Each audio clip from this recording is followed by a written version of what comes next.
अरे अम्मी, हाँ सही कह रही हो। घंटी तो बहुत देर से बज रही थी मेरे फ़ोन में, बस मेरी नज़र ही नहीं पड़ी। अरे अम्मी, मेरी नंद आई हुई है ना, इसलिए काम बहुत बढ़ गया है आज। बस अम्मी, मैं तो सुबह से चाय बना बना के थक चुकी हूँ। अब तो दिल चाह रही है पतीली की जगह अपना सर दे मार। अरे अम्मी, तुम्हें तो पता ही है हमारे यहाँ तो वैसी चाय इस कदर बनती है। हमारी सास को मिनट मिनट पे चाय चाहिए, और जब से ये सर्दियाँ बढ़ी हैं तब से और हशर ख़राब कर रखा है। सुबह से हमारी यहाँ जो नंद आई हैं और सास के कमरे में घुसी हैं तो निकली कब है। मेरी तो समझ में ये नहीं आ रही है, बातें कौन सी वाली हो रही हैं। खाना था वो उन्होंने कमरे में मंगा लिया, चाय थी वो कमरे में मंगा ली। कुछ तो खिचड़ी पक रही है अम्मी, मैं बता रही हूँ। जब ये माँ बेटी है मुँह जोड़े एक कमरे में को घुसती हैं तो कुछ ना कुछ बड़ा ही बवाल करती हैं। मुझे तो लग रही है अम्मी, मुझे परेशान करने का कोई नया जुगाड़ बिठाल रही हैं दोनों। पिछली दफा आई थी तो काम वाली को निकलवा के गई थी, वो हाथ जोड़ के भाग गई थी कि भाभी मैं नहीं आऊंगी। अब तुम्हें तो पता ही है अम्मी, मैं तो काम वाली को ऐसे रखती हूँ जैसे नई दुल्हन। सबसे पहले उसे खाने को दूंगी, चाय को पूछूंगी आएगी तो, फिर कहीं काम में लगाती हूँ, क्योंकि वो भाग जाएगी तो फिर सारा काम मुझ पे जो आ जाता है।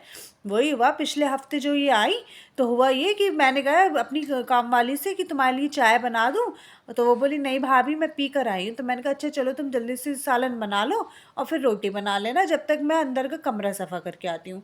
अम्मी, उनने खाना वाना इतने कायदे से इतने अच्छे से बनाया, और जो मैं टेबल पे बैठी तो मैंने उसकी तारीफ़ें कर दी। मैंने कहा बहुत ही शानदार सालन बनाया है, जवाब नहीं रखा तुमने।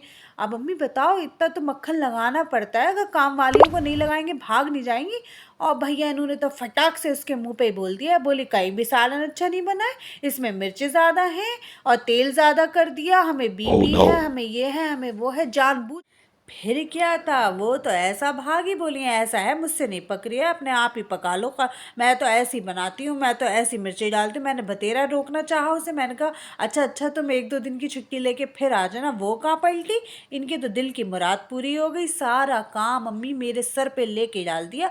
अब नाश्ता बनाऊँ मैं, सालन बनाऊँ मैं, रोटी बनाऊँ मैं, तो ये सारे जुगाड़ होते हैं इनकी। बस इनकी तो मंशा पूरी हो गई। यही तो चाहती हैं कि हमारी जो भावज है वो नौकरानी बनी रहे।